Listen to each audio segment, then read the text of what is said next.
Okay, welcome. We're going to deepen our insight into ecosystem thinking, focusing now on ecosystem development and change. Can we build a new ecosystem? What does that take? Can we have an existing ecosystem reconfigure itself?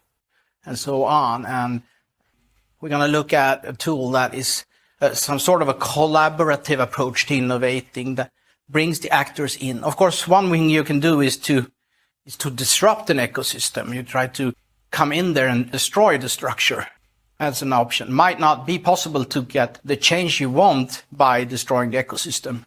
Sometimes it's more that you want to make all parties stay and perform relatively similar roles that they have, but we need to change something. So it's more of a deliberate upgrade that we want to achieve in this case. Often we are most interested in the value network in the center. The rest are more indirectly affecting the ecosystem or affected by it. But in the ecosystem's core, we have a value network. And in this value network, the actors are connected. When we want to innovate and sell something to an ecosystem, we have been talking about that we need everybody on board. Everybody has to have a positive value delta. This is also the case when we want to change the ecosystem, although from a different perspective. It's more that each actors are connected in how the different business models relate to each other. So they all form a system. There's also technical challenges like compatibility, data sharing, security. There's trust issues often, those kinds of things.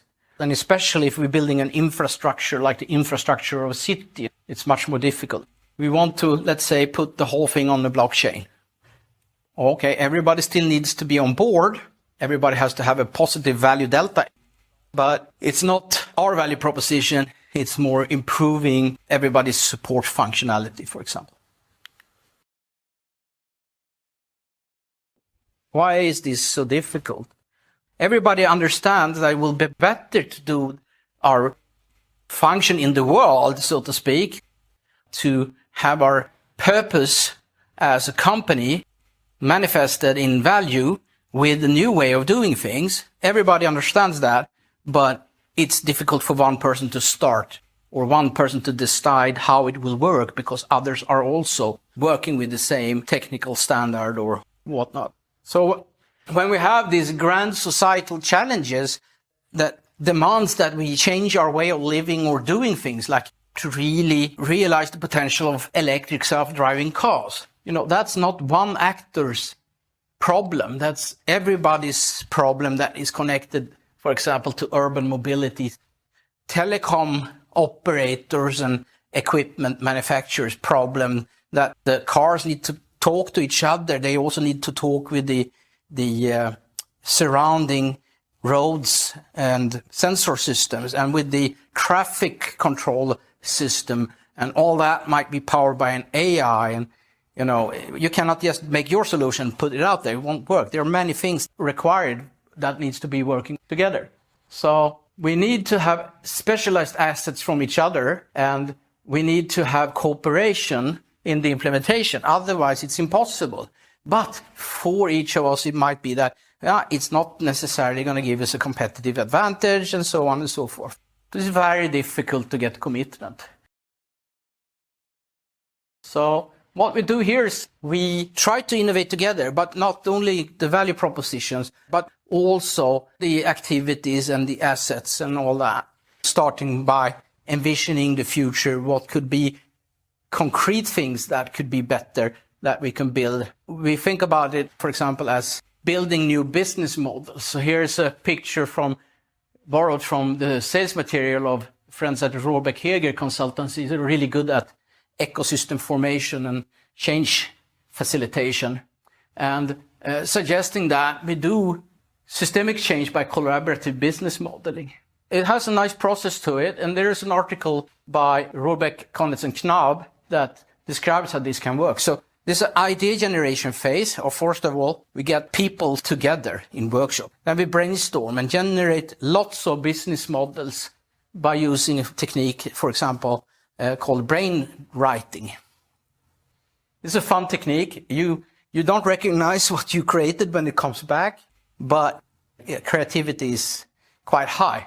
And we do lots of these. And then we can prioritize based on how attractive is this. And then effort, This is low-hanging fruits. They don't require as much effort. These are much more difficult.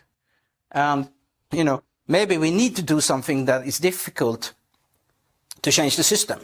But maybe it's not the first thing we should do. Maybe we should start to do some other things so we get some change going. We create some quick wins and the belief that this enormously complex, big ecosystem could actually change. So most interesting business models up in the top corner, least interesting down in the left. And then we move on and look at the most interesting ones primarily and say, okay, of these different pieces that are in the different boxes, what is already there, the green ones that's already available? We can already do this. The red ones could be a potential showstopper. It's not yet possible to do this. We don't have a standard for cars talking to the infrastructure, and especially not the infrastructure talking to a traffic control system. So we can't do the prioritization of individual cars among other cars that self-drive faster. All right, now we know that. We can put that idea to the side and continue with it later.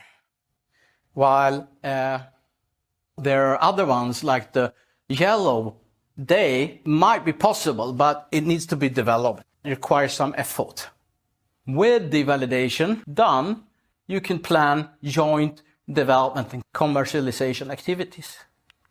So we have the priority 1 business models, priority 2, priority 3, and recommended next steps. And forcing decisions. You're not allowed to leave without having a decision and a commitment to do something about these that are priority 1.